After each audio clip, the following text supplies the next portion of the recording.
Good afternoon. I'm Robert Pondiscio. I'm a senior fellow at the American Enterprise Institute and affiliate of the James Q. Wilson Program in K-12 Education Studies. Welcome, everybody, to today's webinar on teaching with artificial intelligence. We're thrilled to have an incredible lineup of speakers with us today to explore one of the most pressing questions in education today. Can AI truly transform teaching? Let me start by setting the stage and with a confession. I'm an education technology skeptic, maybe close to a cynic. EdTech has a long and checkered history of overpromising and underdelivering. For decades, we've heard bold promises about how technology would revolutionize learning, only for many of those promises to fall short or worse, fall into disrepute. Remember how digital natives with smartphones were going to lead a revolution in teaching?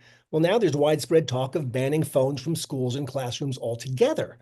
From interactive whiteboards to personalized learning platforms, the hype has reliably exceeded the reality. This gives us good reason to approach AI with a healthy dose of skepticism. Will it be another overhyped solution that doesn't quite deliver? Well, let's consider the flip side. We have nearly 4 million teachers in classrooms all across the United States. They face an immense workload in a job that is heavy cognitive lifting. For years, I've argued that we need to make teaching a sustainable profession, not for the idealized teacher we wish we had, but for the real teachers we actually do have. To do this, we need tools that can reduce burdens, enhance effectiveness, and enable teachers to focus on what matters most, their students. Could AI be one of those tools? Well, that's the question at the heart of today's discussion, and we could not have a better group to unpack it with us. Let's meet them. Arman Jaffer is the CEO of Brisk Teaching, a platform leveraging AI to enhance the quality and efficiency of instruction. Named one of Forbes 30 under 30 for his innovative contributions to education technology, Arman brings a wealth of experience, including his work at the Chan Zuckerberg Initiative, Google, and elsewhere. Daisy Christodoulou is the director of education at No More Marking, a pioneer in online comparative judgment software. She's the author of several influential books, including the indispensable 7 Myths About Education. She brings deep insights into the intersection of technology and pedagogy. Alex Barron is the director of academic strategy at Haynes Public Charter School in Washington, D.C. With expertise spanning teaching, policy, research, and school redesign, Alex is uniquely positioned to share how AI might or might not support educators on the ground. And John Bailey is my colleague, a non-resident senior fellow at the American Enterprise Institute, where he focuses on AI education and workforce innovation. With a career spanning government, philanthropy, and private sector leadership, John offers a big picture perspective on the implications of AI for education and beyond. We'll dive into their unique perspectives, balancing the potential of AI to extend the capacities of teachers against the risks of repeating some of those past mistakes I mentioned. Thanks to everyone for joining us. Let's get started. I'll now turn it over to Arman Jaffer. He's going to walk us through the details and operations of Brisk. After Arman concludes, we'll open it up for a panel discussion and take questions from you in the audience in the final 10 minutes. Please send your questions via email to my colleague riley.fletcher@aei.org. Or if you're following on X, you can use the hashtag AEI EdTech. And with that, Arman Jaffer, get us started. Great. Well, I am so excited to be here. I am actually at an EdTech conference in Orlando right now. So if you hear things in the background or see teachers just pop up in the background, that's who they are. Hopefully it's the virtual background will do its job. But just a disclaimer there. I think I found a quiet spot, but just in case something happens or I get kicked out of this conference hall. What I'm going to do is I'll share a presentation. I'm a fairly informal person, so I'll kind of walk you through our thesis around Brisk and just where the ed tech stack is going. But the real fun part is really showing the product off. And so being able to demonstrate, like, look, AI, we're still talking about, we're at the infancy of AI. And so hopefully through the presentation, it's a lot about what is the value that educators are getting right now. But what really excites me and what really excites our team is really where it'll go in 5 years. And so hopefully we'll be able to illustrate not just where we're at with AI, but where we can be in a couple of years. So with that, I will share my screen and we can go from there. Great. Can I get a thumbs up from folks that you can see my screen? We're all good on that front. Great. Well, nothing like starting with a big headline like why AI will change edtech as we know it. Note that it actually isn't why AI will change teaching, and I think that's a really fundamental difference in the way at least we think about Brisk. It's, Robert has a lot of rightful skepticism around, claims that we've made in the past about technology being able to fundamentally change teaching. Our thesis at Brisk is really that, we know what high quality instruction already looks like, and that actually that picture is not a technology tech enabled. It's not a tech forward picture. Technology can just be a way in which it enables high quality teaching that we already know in the first place. So I'm going to start with kind of just a brief rundown of why we believe at Brisk the current state of edtech is actually failing, what we believe an AI native future classroom could look like, and how we as Brisk, as developers, as product folks, conceive of a world in which a technology could take those steps towards that AI native future. So just a little bit of background on myself. I went to school in the Bay Area. I ended up going to the White House right after college, both under the Obama administration and then the Trump administration, working in the Office of Science and Tech Policy. From there, I ended up joining the Chan Zuckerberg initiative, where I spent 5 years working with John Bailey and other amazing folks to really conceive of kind of how we might be able to use technology to be able to enable what we know to be high quality instruction, whether it be project-based learning, and other types of approaches.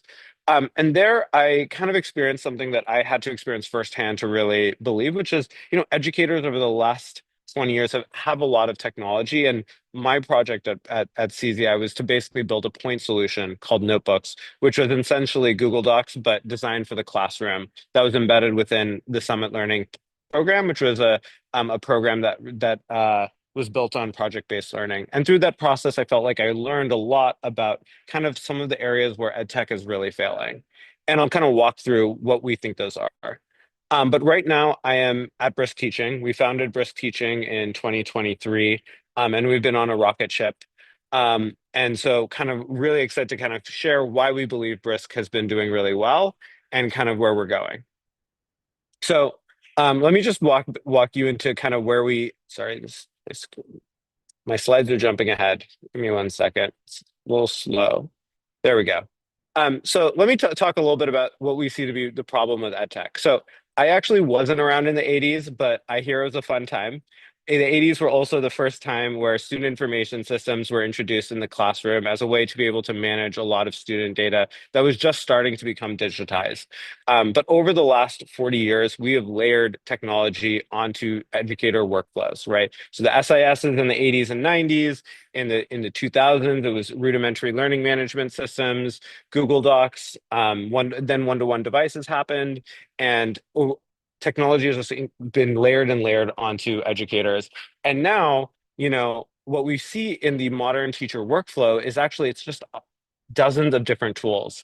And if you open up a teacher's web browser, you just see a plethora of technology that they're using. And in some ways, if there's a problem that an educator is having and technology could foreseeably be a solution, there's probably a product that a district is purchasing that's related to it. But what we see is that this technology has been layered incrementally over onto teachers, and so there actually hasn't been a refactor. Educators have become glorified operators of all of these edtech tools, but not really. The one adjective that I think any educator or any district leader would say that does not describe their technology approach is coherent, right? There's curriculum, there's LMSs, there's assessments platforms, and educators are almost doing the job of stitching them all together. And so it's gotten to the point, particularly with one-to-one devices, but then COVID era pandemic, spurred technology purchases, that educators are using 148 different edtech tools in a given school year.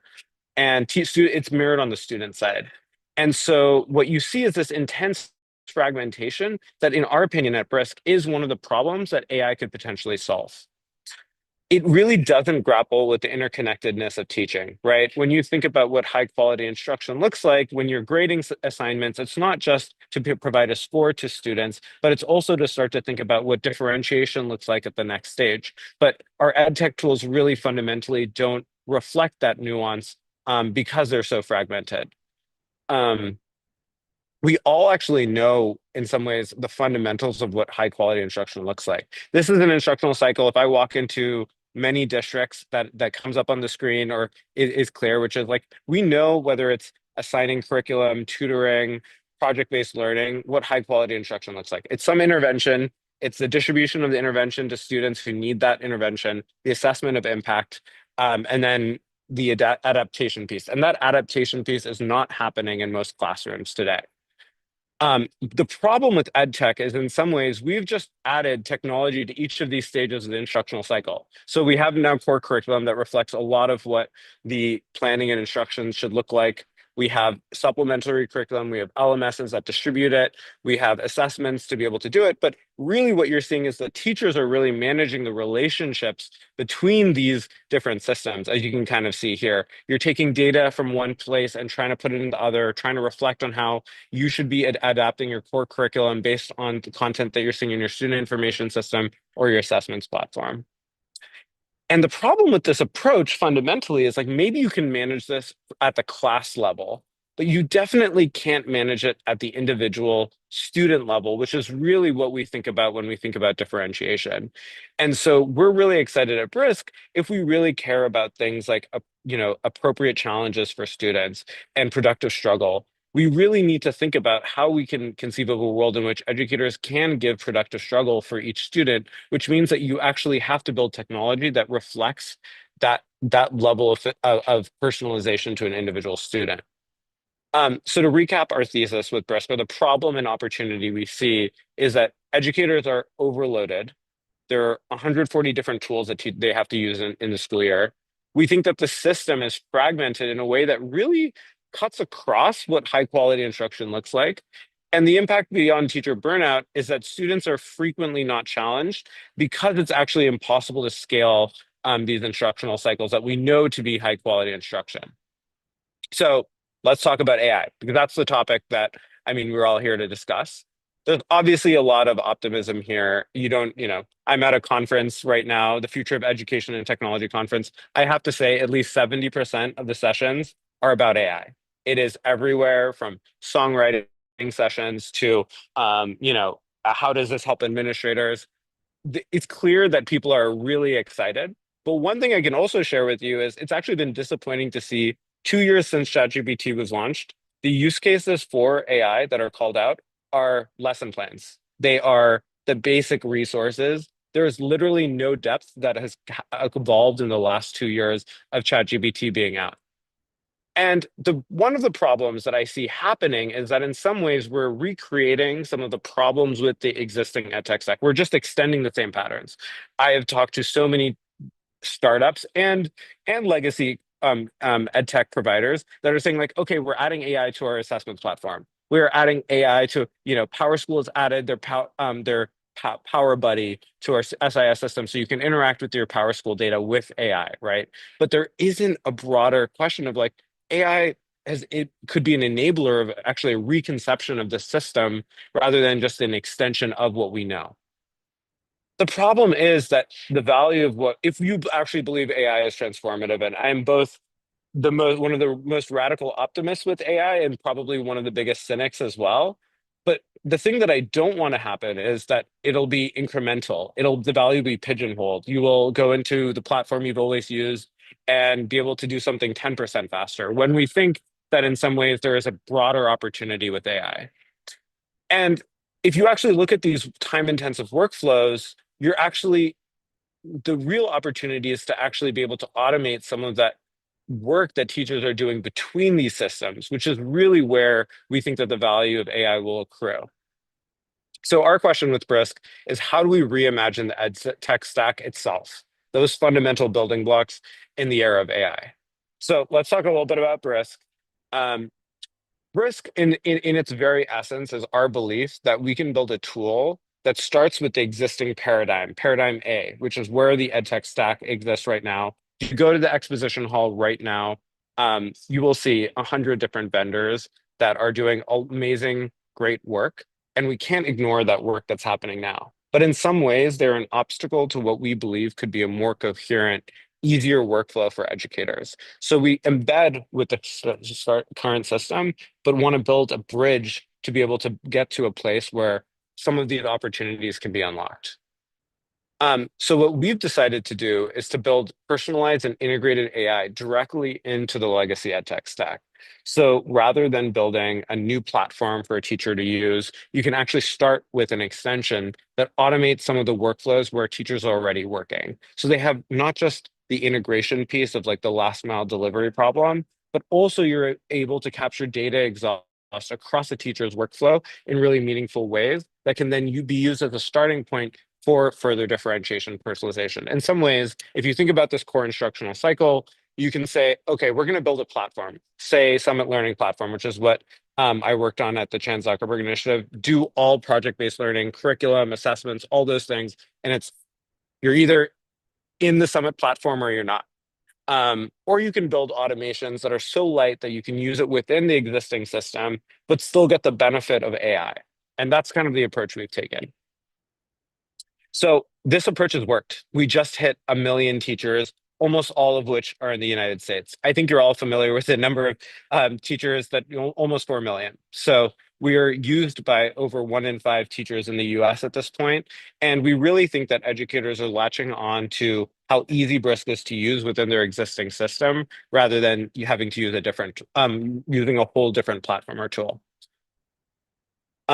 What really is latching on is Brisk is incredibly easy for teachers to use. It's integrated within the tools they're using. On the left-hand side, what you'll see is our feedback tool, which generates first pass feedback directly in the Google Doc comments. They can upload a rubric. It can be standards aligned if they want. But on the back end, what we're actually developing is we're trying to reflect those nuanced, interconnected relationships between the different workflows of teachers and to be able to build off of those pieces of data exhaust. And so our ideal vision is to start by connecting all of these different workflows that teachers are already using, but then saying, okay, we have all of this information, we're supporting your workflows, let's actually replace your supplementary curriculum with Brisk. And so over time, our hope is to eventually replace some of these legacy categories with something that is more AI native, but in a more incremental way. And so eventually we hope to be able to really truly power these personalization loops to be able to accommodate that nuance and interconnectedness that high quality instructors have, but to be able to empower educators to do the things that they joined the profession in the first place to, which is actually to spend time with students rather than spend time behind a computer, basically operating all these different instructional relationships that they have to work through. So what I'm going to do now, I'm going to pause to see if it's appropriate to pause for questions. Robert, let me know. Otherwise, I'm happy to jump right into a demo and kind of work through a couple of the features in Brisk. Well, I have one question immediately, Arman, which is, and I hope I didn't misunderstand you when you said that you did not want AI to be a 10% improvement, but you wanted to be transformative. Unless I've got that wrong, I got to Yeah, say a lot of us would love to have 10% improvement. Especially in a field where test scores, for example, have been flat for decades, and we lost 20 years of progress post COVID on NAEP. What's wrong with 10% improvement in the profession and in student outcomes? that's a great question. So I would ground it in potentially not a 10% improvement in academic outcomes, but a 10% improvement on edtech itself and the outcomes that edtech is driving, which in my opinion is actually not a large impact right now, in my opinion. And so I think that there's a transformative way in which edtech can be empowered using AI, which it is currently not doing a great job at. So I would say not a 10% improvement on the outcomes that edtech is driving. Hopefully we can do a 5x improvement, which could potentially be a 10 or 20% improvement, or half a standard deviation on outcomes would be fantastic. And we hope to be able to have that type of impact on learners as well. Great. So we'll go right ahead with the demonstration, and I hope you're Let's do going to it. show us the feedback, because that was the thing that made me go, "Huh, this feels different."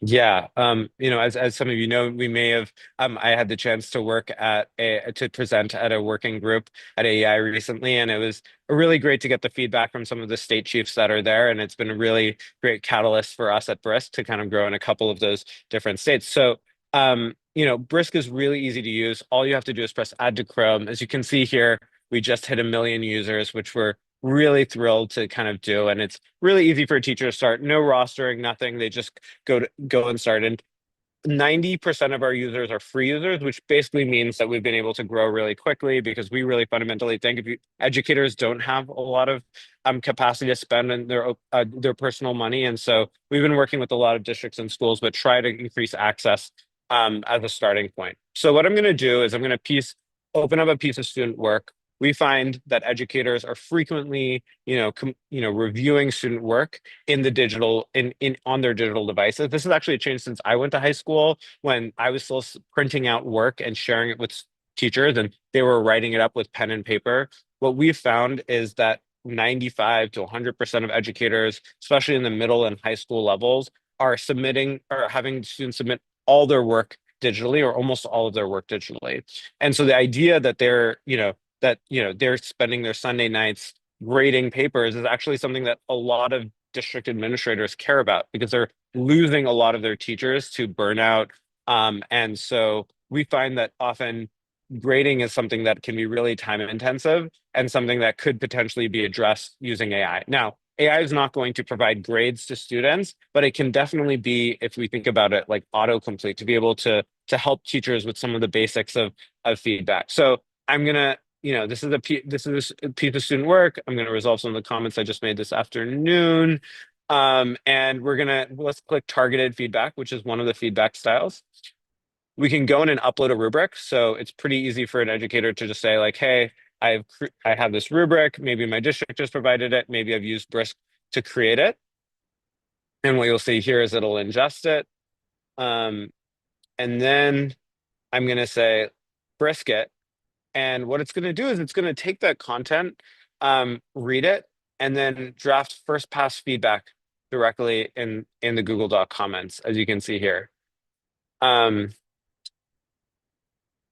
Now, mind you, it's all left in drafts mode. So the teacher ultimately is the one that is responsible for editing this content, and making sure it's appropriate, before sharing it with students. But as you can see here, we find that it provides high quality feedback that an educator might not even have capacity in the first place to provide. We see two big instructional impacts when we kind of work with districts. One is that teachers are assigning writing more. Educators often find that they're the bottleneck, to actually grading a lot of these assignments. And so the average student is actually not getting that many opportunities to practice writing, because their educators just simply don't have the capacity to review it. They often are relying on peer feedback and other ways, which often have its own instructional purpose, but there's an over reliance of it. And second, what we're finding is that students are getting timely feedback. Now, there's a whole research basis through John Hattie and other folks, that the most important thing when it comes to productive struggle is being able to get timely feedback on your work.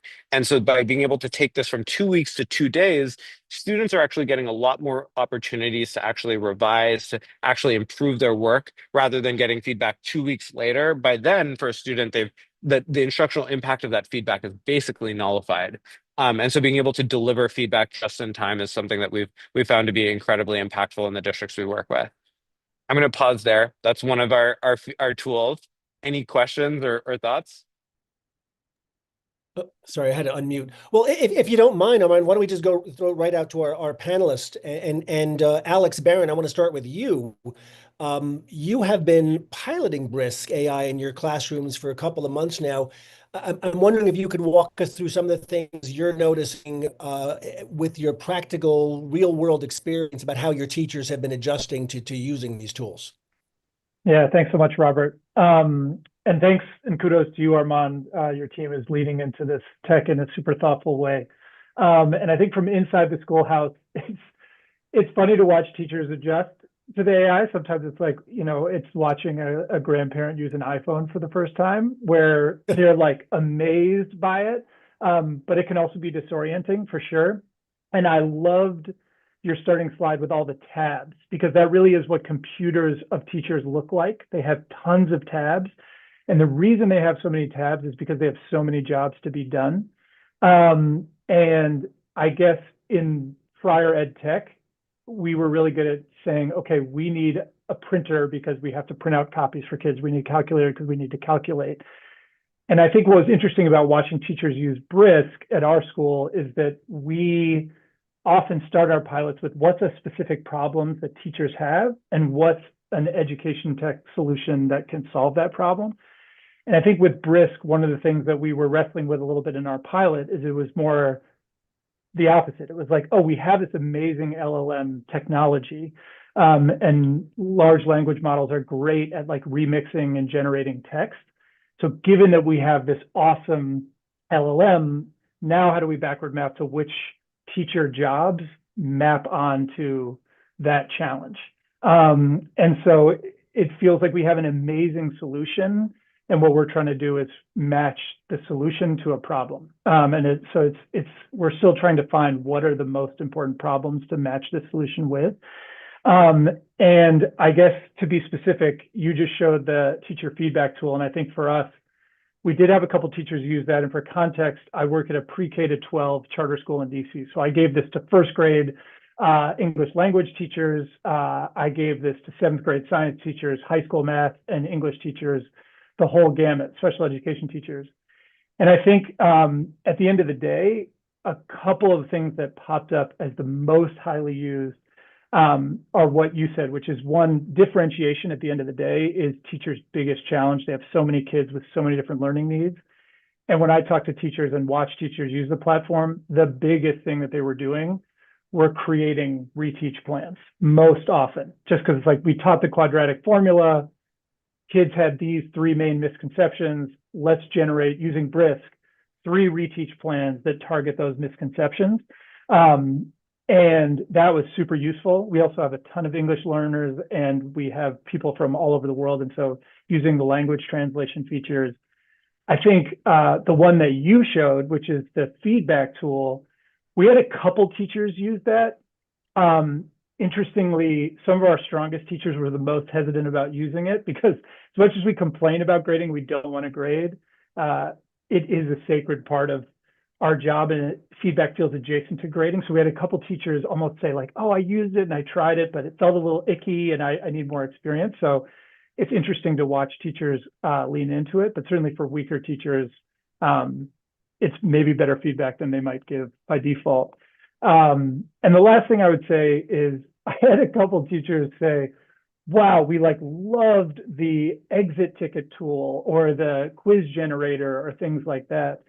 And then they said, but you, Alex, probably don't want me to use that because we have our own like curriculum and we try to, really enforce curricular fidelity. And so it's interesting to kind of see the tension that can arise between pushing curriculum fidelity and then teachers using it to generate lesson plans or quizzes that aren't part of the curriculum, and what's the dance between those things. So those were a few high-level things we saw, but I think to summarize, the biggest use case we saw was more on the differentiation side rather than the feedback side, but happy to share more. I want to pursue the feedback piece a little bit, Alex, because I was actually sitting next to you in that AEI working group that Arman referred to when we saw this demonstration. And my immediate takeaway to the feedback tool was, that's pretty good feedback.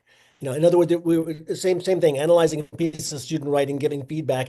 So much so that I remember thinking that some of the feedback that the AI tool was giving was frankly better than what I might have given to my 5th graders, back in the day. And then I had these 2 thoughts in this order. The first was, if I'm a really good teacher, I'm probably looking at that feedback and I'm learning from it. In other words, it's helping me with my giving feedback. If I'm a, quote, lazy teacher or an ineffective teacher, maybe I'm just passing the feedback along from AI without even giving it a second thought, just because it makes my life easier. I don't want you to throw any of your teachers under the bus. But are you seeing, to the degree that you're watching teachers use these feedback tools, are you seeing that dynamic play out? Yeah, I love that question. I think to paraphrase John Dewey, it's like, we don't learn from experience, we learn from reflecting on experience. And I think it's the same with AI. We don't learn from AI, we have to reflect on the AI and the feedback in order to grow from it. And so I definitely, in our own lives, it's like, has GPS made you or I better at navigation? For some of us, maybe we're like reflecting on it, it's helping us get better. For others, we're just outsourcing it. I think in teaching at our school, what I've seen is we've had a couple teachers really say, wow, like this has given me new ideas about how to approach reteaching and feedback, and they really are growing from it. But I think that just to be honest, I did have some teachers, again, especially our strongest teachers, say like, oh, like I could have come up with that myself. I could have done that, or I could have done better. I think the biggest place where I saw it is we have a lot of teachers who do take 2 weeks to grade, and then kids are not getting work cycled back to them. And so to Arman's point, for those teachers, this was absolutely huge. And it's huge for the kids too. The question as to whether they're learning from it, I think the teachers. The teachers. I think Right. one push I would make, and Armand, I think this could be something to think about, is like, how can the tool actually start to, through professional development or through feedback to the teacher, make visible to the teacher, hey teacher, like, here's the feedback I gave, and this was almost the thought process that I, Brisk, went through to generate this feedback. These are the types of things that I was doing to offer this feedback, because right now the teachers see the feedback, but they may not totally understand what it is about the feedback that's good and what makes feedback good and how it was about. So I don't think teachers are yet learning that without someone guiding them to see why the feedback is good, especially if they're weaker teachers. This was part of my takeaway as well, Alex, which was whether I as a teacher learn from it or just use it mutely and pass it along. Either way, the student's getting better feedback. Yes, which we need. Right, Yeah. right. Daisy, Christodoulou, I don't want to paint you as an edtech skeptic like me, but because you live in this world, you have written that education has a history of being impervious to inventions that have transformed society in other ways. I'm quoting a piece that you wrote, citing radio, television, the internet, smartphones as inventions that changed the world, but not education. So where are you on this? Is AI going to be different or not? You're muted, Daisy. Sorry. Robert, can I just pick up on the feedback point just Please. that we're having? Is that okay? Because the organisation I work for, we kind of specialise in assessing writing. We do a lot on feedback. And I do want to sort of come in here and almost maybe provide a contrarian view. So we've done a lot of work on kind of AI feedback of the type you're looking at there. And even before the LLMs came along, we were thinking a lot about feedback and optimal feedback. And not just us, but there's a lot of research out there showing that written comments are not an optimal form of feedback. They're not a great way of giving feedback to learners. And I think this speaks to a wider issue with AI, that if we're just trying to get it to reproduce what professionals currently do, maybe we need to stop and ask ourselves, is what professionals currently do the best way of doing things? So written comments, let me quote from Dylan William, who's one of the kind of seminal researchers with formative assessment. He is very critical of written comments as a means of providing feedback, because he says students don't know what to do with the information that's given in them. And so if I can just quote from him, one of the things he says is he was in a school once and he asked the student had been given feedback that you need to be more systematic in planning your scientific inquiries. And Dylan says to the student, what does that mean to you? What are you going to do differently? And the student said, I don't know. If I knew how to be more systematic, I would have been more systematic the first time. And, that's a very flippant sort of reply from the student. But when I first read that, I cringed, because I used to be an English teacher. And I spent a lot of time, as you say, the Sunday afternoons, the Sunday evenings, writing comments like that on my students' work. And yes, it was very time consuming, but it was almost worse than time consuming, because as Dylan William goes on to say, it isn't helpful. And he says it's like telling an unsuccessful comedian to be funnier. It's true, but useless. And so the point is, you can then say, oh, but if they gave more detailed feedback and if they said more things. But the point is a deeper kind of philosophical point here, which is prose is not optimized often for telling you what you need to do to improve. And there's an issue here around also rubrics, that rubrics are the standard way of grading, but the evidence base around rubrics is incredibly poor. Rubrics do not give you accurate information. They do not give you helpful information. There is a huge research basis on this. And at No More Marking, where I work, we do things completely differently. Our assessment system gets rid of the rubric. It gets rid of the detailed criteria, because these detailed criteria and rubrics, they give you the illusion of objectivity. People think by using them, they're all agreeing, and they're not. When you look at the data that comes from them, they're not.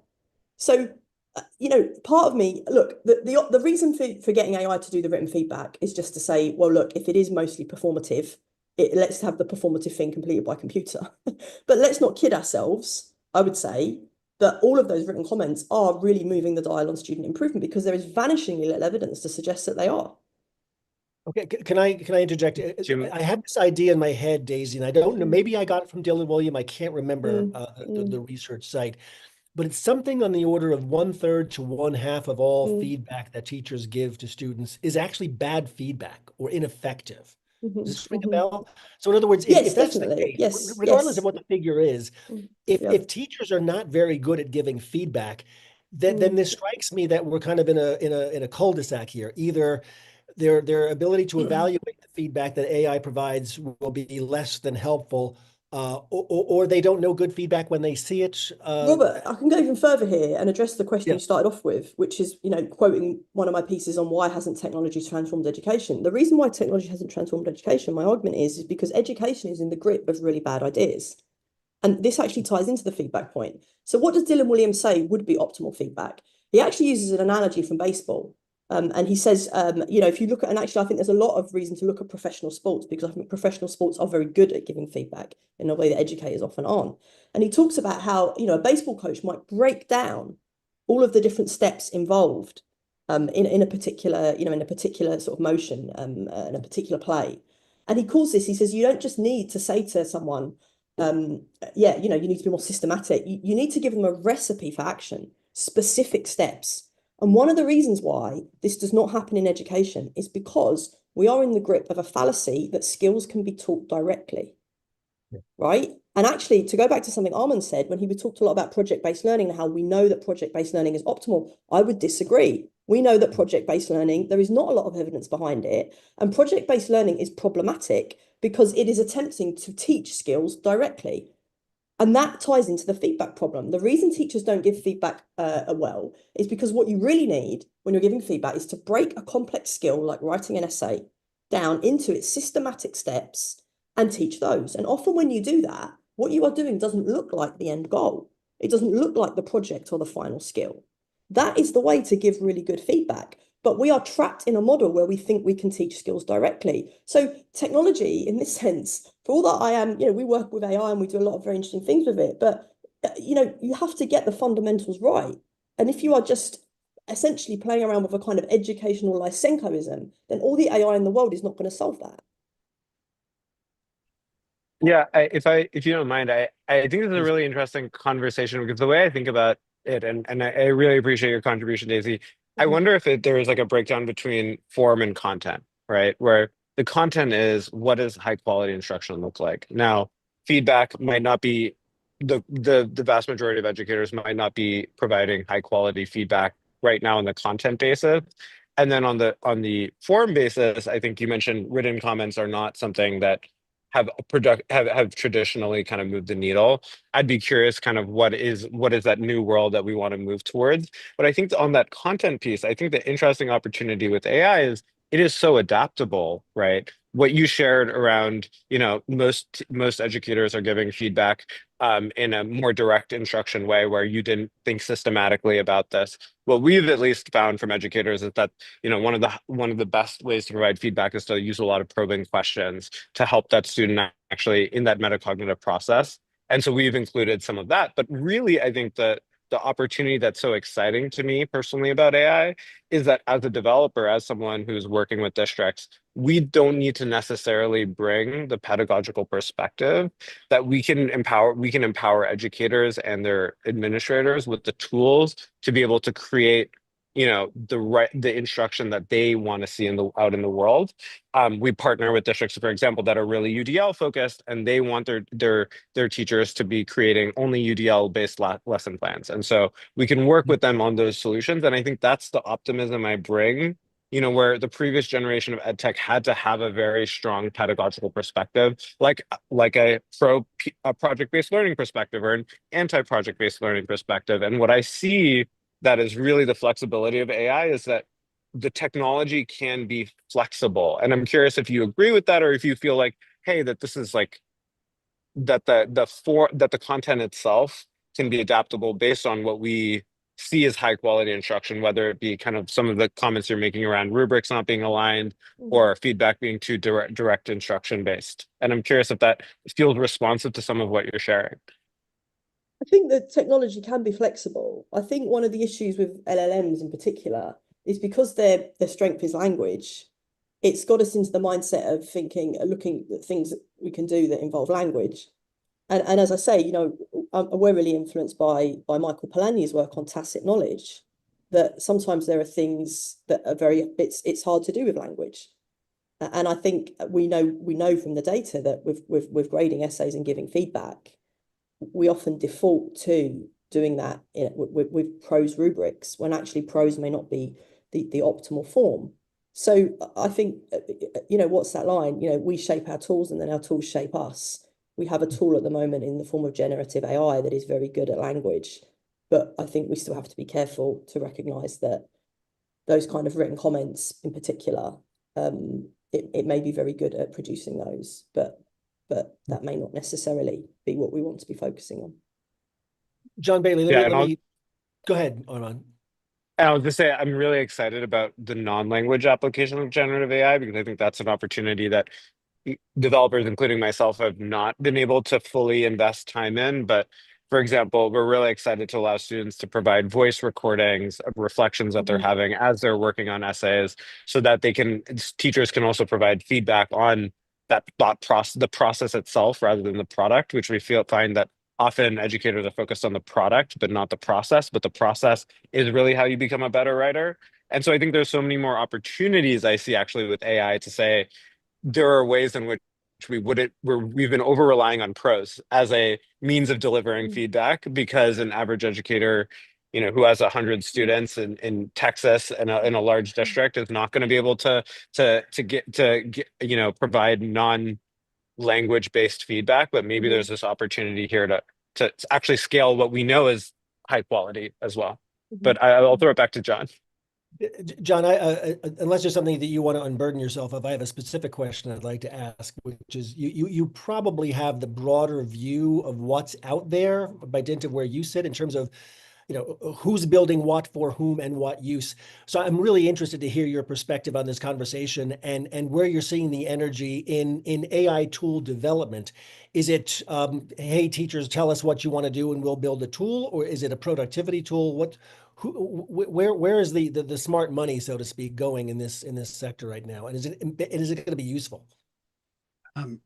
Great questions. I love this debate too. Maybe just a couple things too. Like there's one thing that I just want to call out because it was playing up, but I think it's important that it was coming up in the conversations and also in some of the demos that we just saw with Brisk, which has been, you know, so fascinating. I remember meeting Arman at South by Southwest, I think it was 2 years ago, where we were first talking about this. So it's just incredible what you've built since then. But the thing is, like, if you think about every other technology that's been introduced, it's been about making it cheaper and easier to access information. That was like the printing press, it's books, it was kind of computers, and then it was the internet. And I think one of the fallacies we fell for in edtech, and myself included, has been that if you just expand access to information, good things will happen. And yes, in some cases that's the case. But it turns out like just having access to more information doesn't make you necessarily smarter. Like Robert, all the books behind you doesn't necessarily, you have access to that, but you have to like read it and start putting it to work. And that putting it to work is where you get expertise. And I think this is kind of the mental model I've been like wrestling with. Why AI is so different is that it's not, if you treat it just as a search engine, I guarantee you're going to be different. You're going to be disappointed, like 8 times out of 10.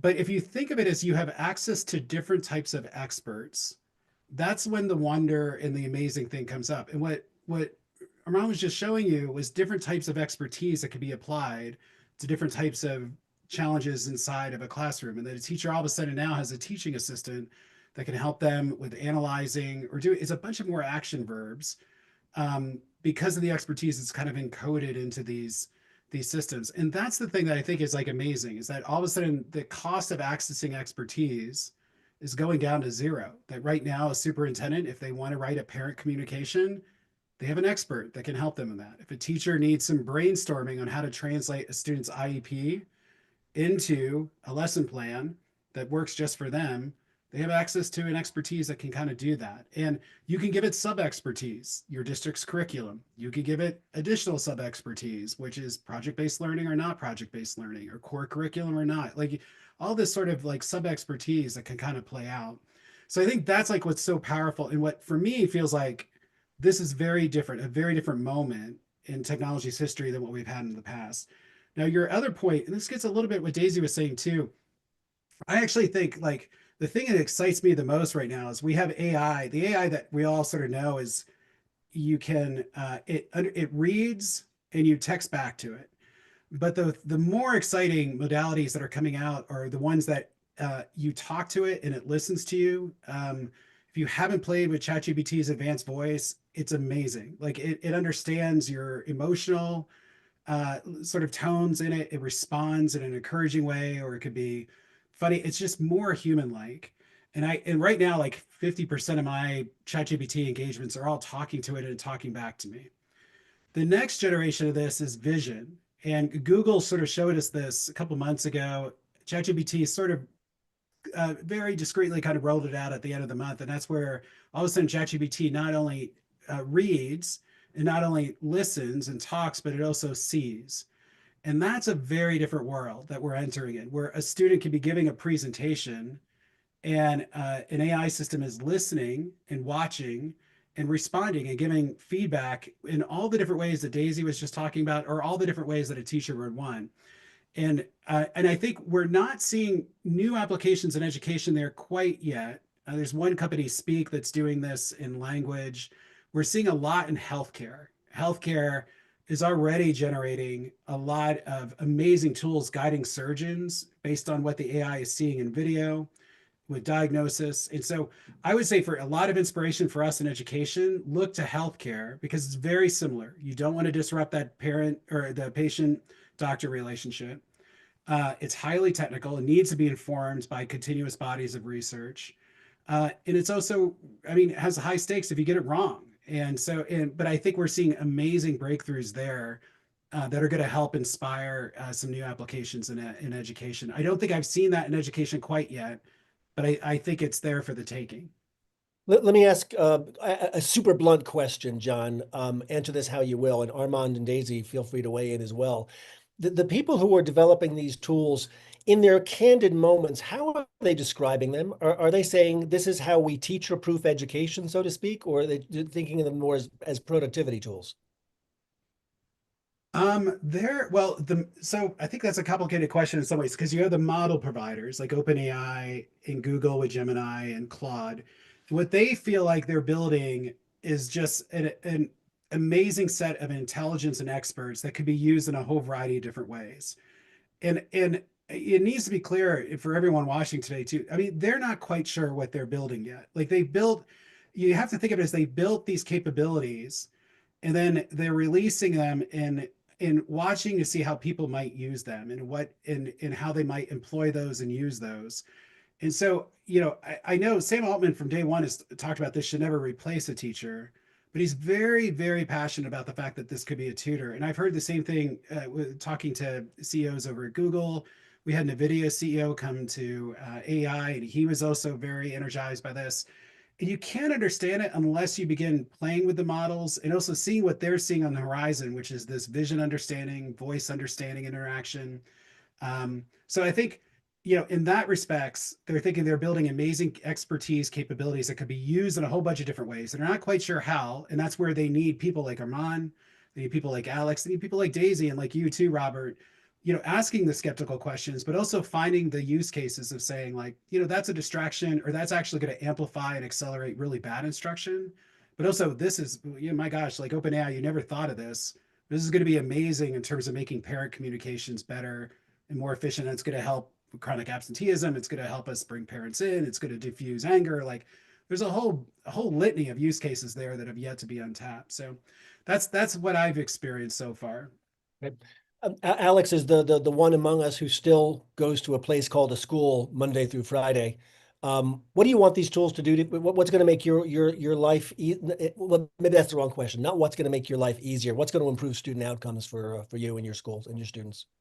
Yeah, and I think building on what John was saying and trying to understand a little bit, like we've had Khan Academy for a long time. Now we have Khanmigo, and I'm still trying to figure out, John and others, like how exactly Khanmigo will be so much better than Khan Academy, or why the expertise that's nested within an AI tool is so much better than Google used to be, in the same way that a superintendent could have Googled, like, how do I write a good letter to parents, or a teacher could Google good lesson plans, and they weren't always good. But AI, a lot of the AI content isn't that good either. I mean, it's the definition of average because it's the sum aggregate of all the stuff that it's scrubbed from the internet. So in some ways, it's like, is it really expertise, or is it sort of average content that needs to be bulked up?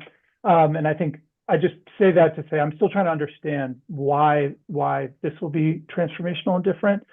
But to answer your question, Robert, I think there are a couple things that like educators clearly don't want to do that I still wish, like, I'm hearing Arman talk about, like, oh, we have this comprehensive omnibus solution where we get like everything done. But again, I would love an AI to like solve our master schedule, like, or like, so like, you know, Google's quantum computer just solved a math problem that would take 10 septillion years. Like, try a master schedule. Like, it's unreal and it's annoying and everybody hates it.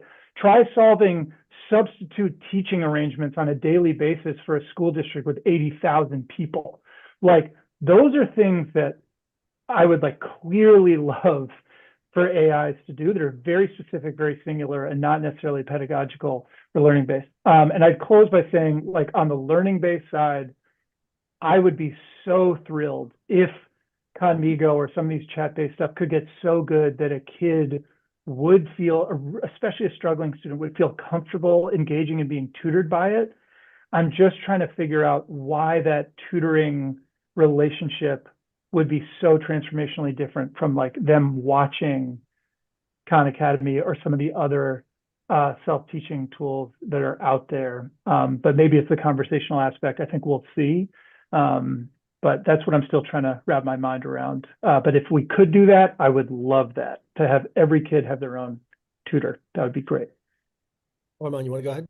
Yeah, if I could just add on to what John and Alex shared, I think it's I experienced the same kind of phenomena that I think John described, which is I think in San Francisco at these AI companies and labs, I think there's a lot of optimism about teaching, healthcare, all of these different spaces. And there's a focus on treating it like a technical problem to be solved. Like, we can have an AI tutor for every student. This will alleviate the needs for teachers, right? But I think there's like a lack of like the social and the system understanding, which I think is the reason why these spaces are so important. Because we find,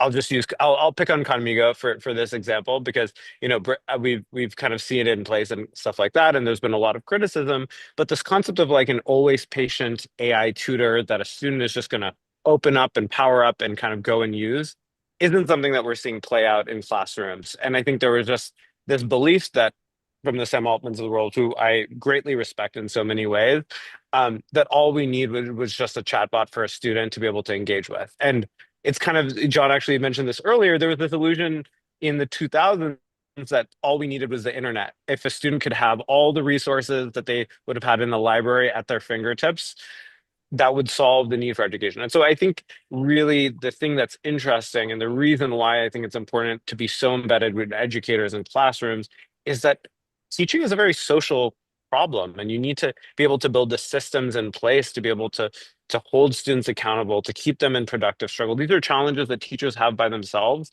There's no way that AI can solve it by themselves. And so I think, my feedback always for Salcon and the folks that I know there has always been like, you need to be in classrooms more, because even their relationship, like, we have a lot of content. How is it impacting outcomes? Like, there's like a big gap between great high quality content and learning outcomes. And like, I still think, these tools need to be really embedded within the flows of instruction. And so hopeful that over the years we can start to shake out. And I think around Alex's point around smash their schedules and things like that. I'm confident that hopefully soon AI will be able to solve that. Maybe Brisk will as well. But I think that's an example of like these problems are like very niche and specific, and we need specific solutions to more complicated problems than we might have in a general AI tool that can do everything. Because if you do everything, you can't do everything well. So you end up kind of lowering the bar of those capabilities. Hopefully that was helpful. Yeah, just two We're other gonna go ahead. points on this too. Like there's Paymon,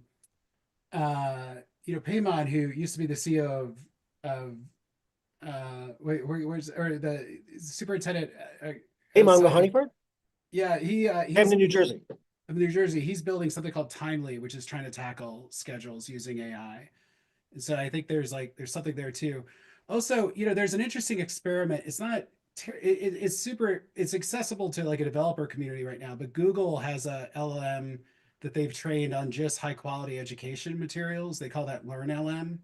And it's rolling out as an experiment to kind of be able to see is there ways of embedding and training on just high quality education and instructional. And I think I think we need more experimentation and versions of that, but it's been fun to be able to play with that for a little bit too. The one other thing too that I think is interesting about Conmigo is that we've had Kristen Giserbo at AI in the past, but this is the remarkable thing about it is like Kristen is helping to quote program the tutoring, and like she's a learning officer, she's a curriculum expert, she's not a programmer, but it's like the fact that she just using English language can add through prompts change the way that Conmigo behaves. And we can have a debate as to whether it's a good tutor or bad, but I think that's amazing that we can potentially empower a whole generation of curriculum and instructional experts to be able to build the tutors or the instructional assistants that best meet their kind of like visions and philosophies there. That's never been possible, but it's very much what's happening over in the Khan ecosystem right now. Daisy, before when we were preparing for this webinar, you and I spoke, and you used this phrase, which I love, that there has to be a human in the loop in this work. Mhm.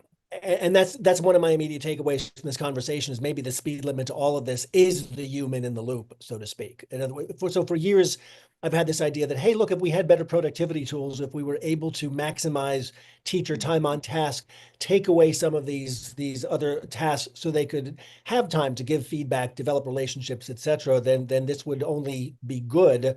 But maybe that's a little bit pie-eyed on my part.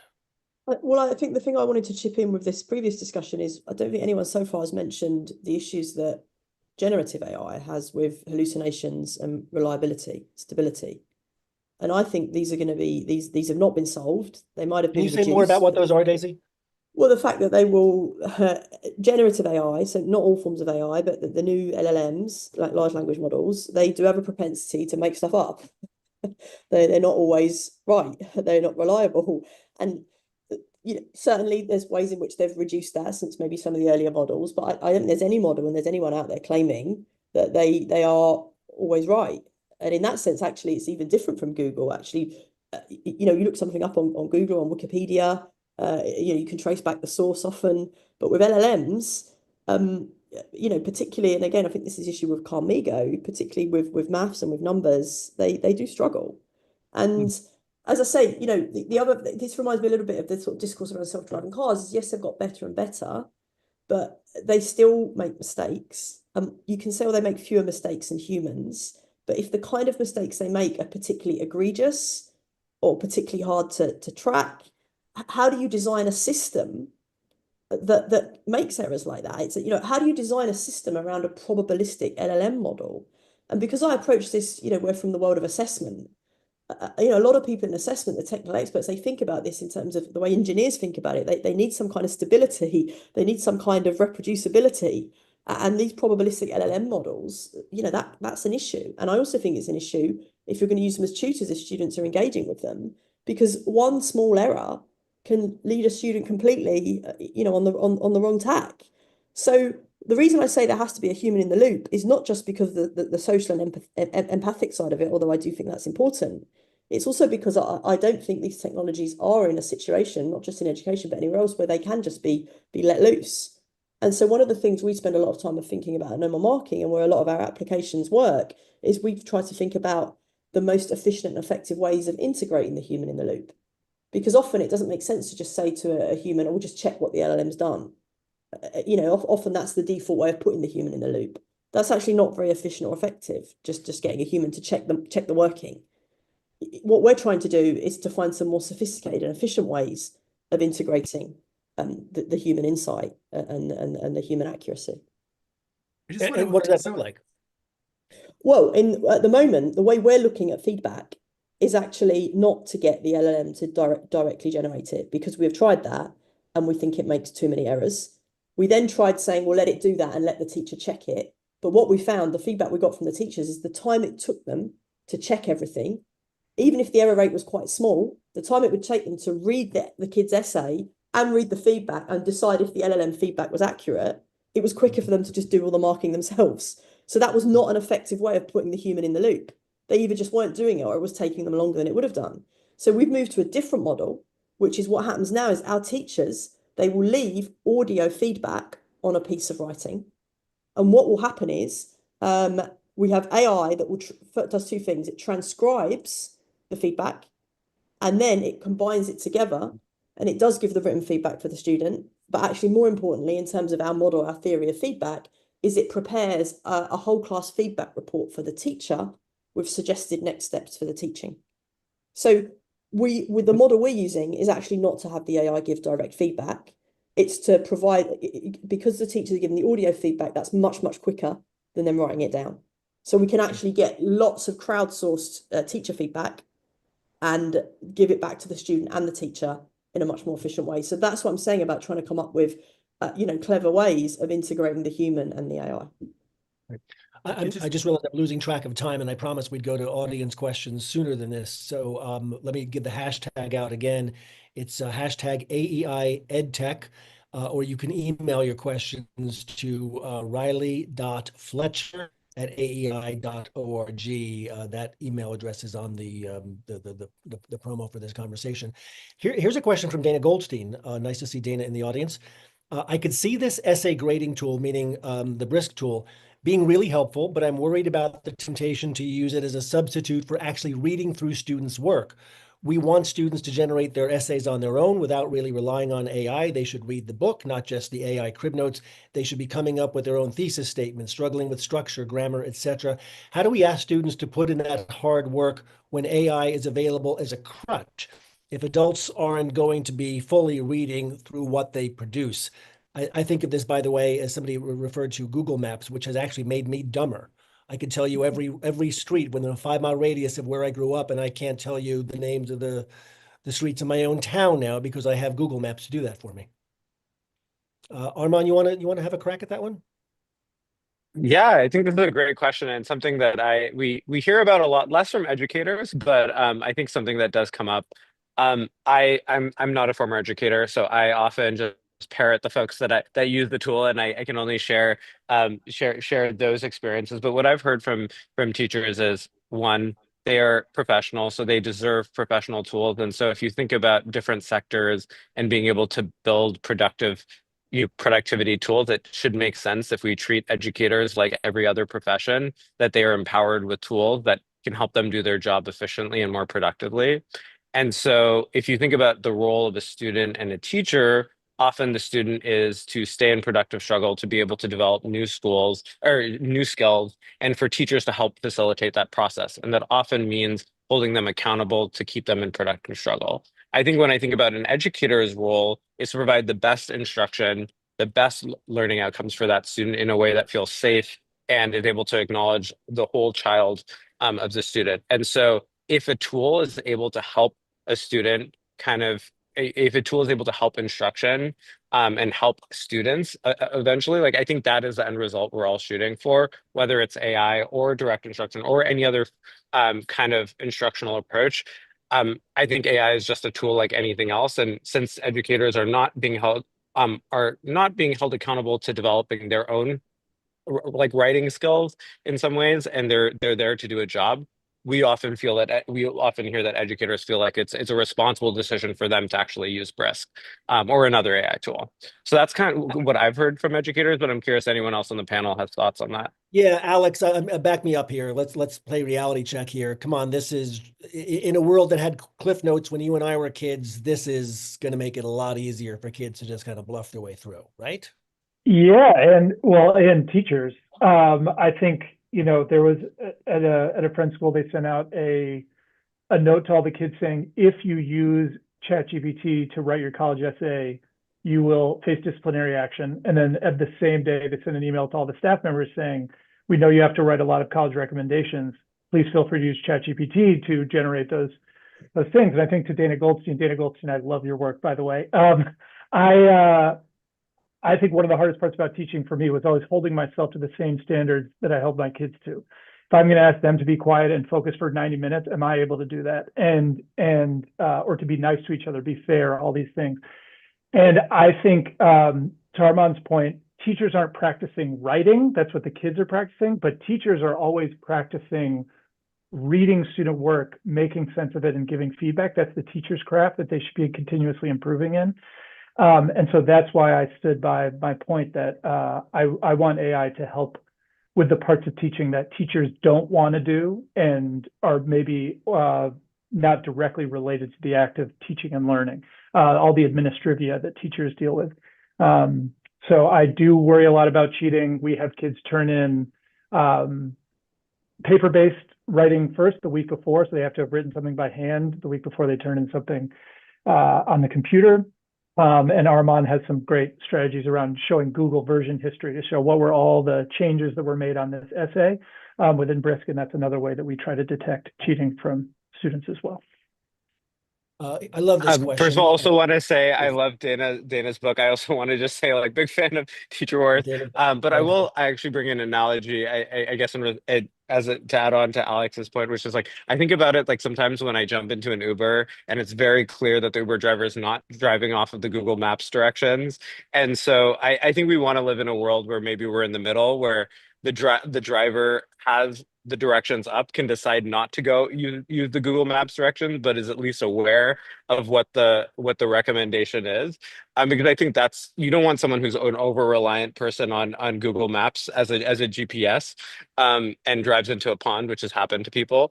At the same time, you want them to at least be aware of some of the recommendations or options that might be out there in the case of feedback, which is one of the tools that Brisk offers. But I know, as Alex mentioned, there's quite a suite of different functionality I didn't get to share today. But Robert, I'll go back to you. Sorry about that. Here's a question. One criticism with AI is that it can be very helpful for the kids who are already interested in school, who are naturally curious about the world, but the kids who are not interested in school, who are equally uninterested in using AI for education purposes. Is this a solvable problem of student motivation? Who wants it? I can start, but I feel like I'm talking a lot. So, John, you unmuted. Go ahead, and then I'll.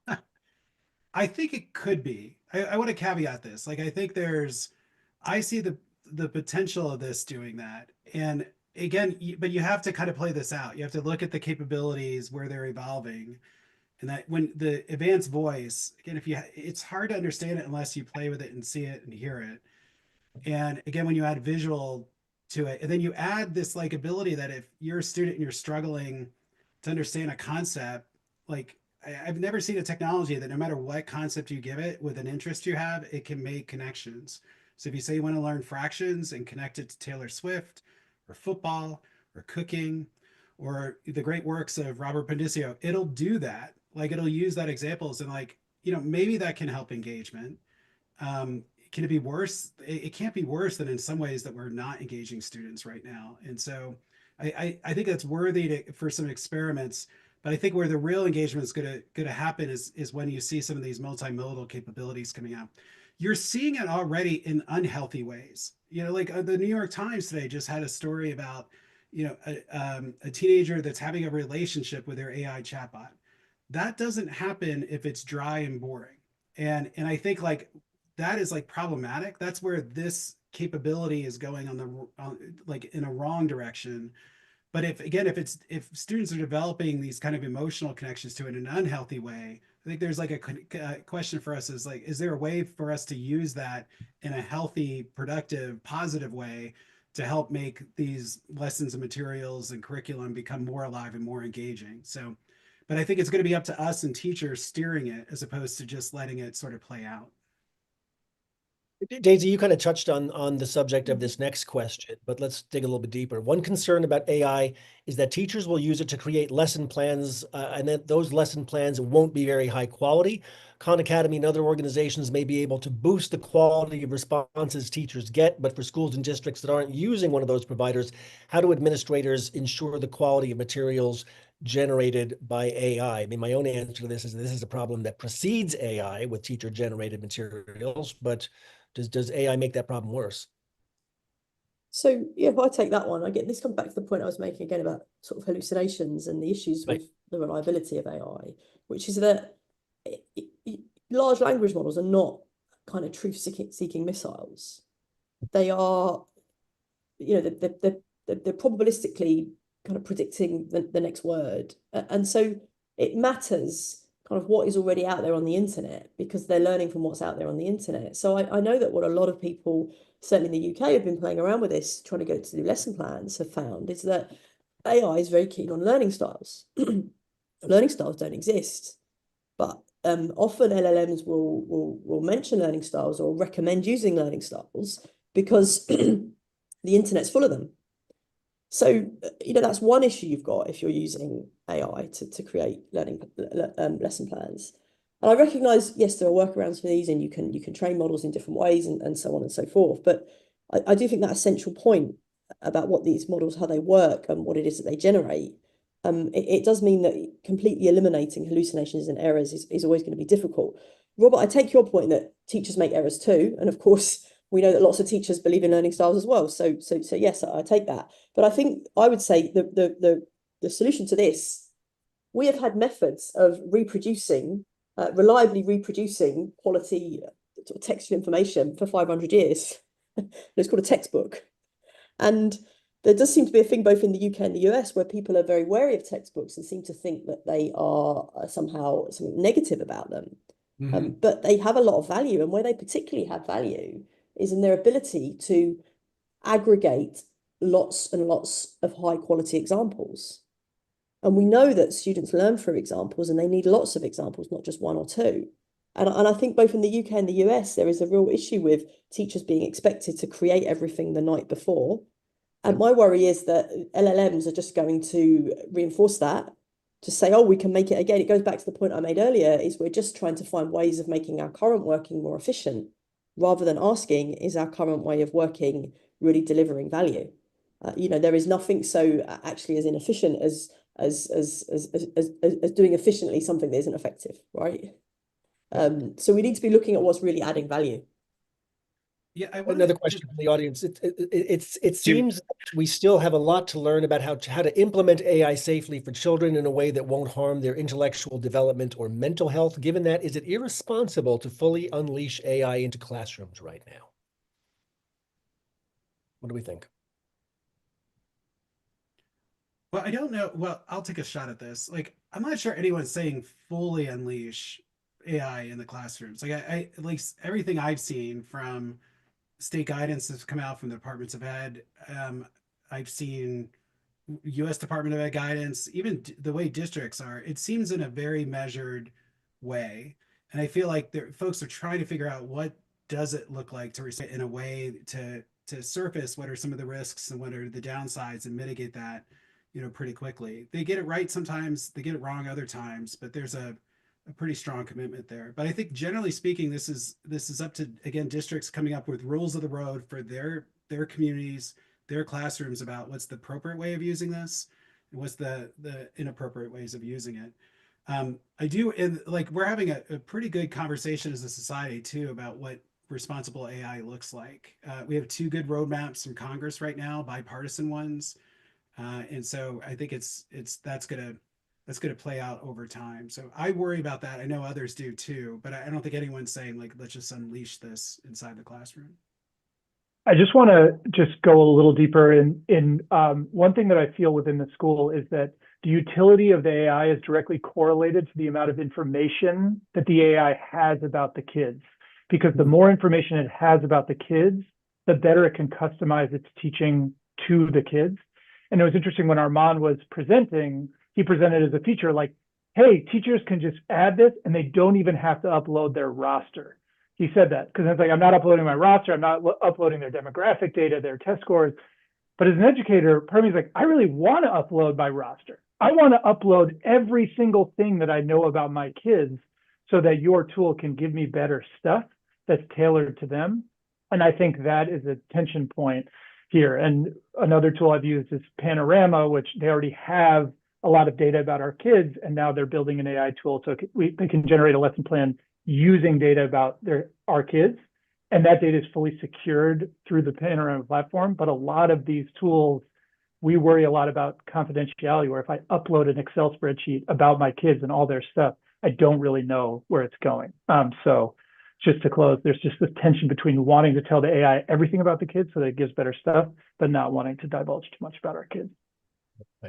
We're just about out of time, but I can't resist this last question. And the good news is it's a question asking about where this is going in the future when we'll all be either dead or in the home. I will be dead, you all will be in the home. If you think AI will make that big of a difference, quantify that difference, the questioner asks. What will NAEP or PISA scores look like in 20 years? Similar, a standard deviation different, or somewhere in between? What a great way to go out. Go ahead. Who wants to take a first crack at that? And just know that in 20 years, nobody's going to hold you accountable. So go wild. So I'll go first, and that'll buy time for everyone else here. So I don't know. I feel trapped a little bit. Like I actually, and this is just because of some of the other work I get to do. Like I think AI is literally going to come up with cures to diseases, accelerate drug discovery. I think it's going to totally transform a bunch of different ways and radically improve healthcare outcomes. I think we're going to see it radically generate an enormous amount of economic productivity. I think it could do amazing things in education. My enthusiasm and optimism there reaches reality is that I think we just have a system in education that is very resistant to change. And so I think a lot of these capabilities could be amazing. And yes, maybe it cures some cancers and still not improve math grades. I don't think that's a fault of the technology. I think it's because we've crafted a system that, has prized mediocrity and just hasn't allowed some of the innovations that we sort of desperately need in the space. And so I don't know, that's where I'm an optimistic on the technology broadly. I'm almost a little bit more of a cynic of it in education. I don't want to be. And like the folks that make me more optimistic on it are Alex and Armand and just some of the teachers that I see at least trying to experiment with this and figure out where it can make a difference. But I want to be more optimistic there. Arman and Daisy have not unmuted. They want nothing to do with Did that this. buy you enough time? Do you want me to keep going? Not enough time. Not enough time in the world. Go. Robert, you started with a quote from me about how a lot of other technologies have transformed the world and not education. And yeah, my fear is there might be something similar this time. It just in terms of we've got to address the issue with the fundamental ideas about what learning is before we can start to use AI to improve the model and make the model more efficient. And unfortunately, I don't see enough effort at doing that. So that's my concern. I'm not going to let you off the hook here. Gonna have to demand you answer.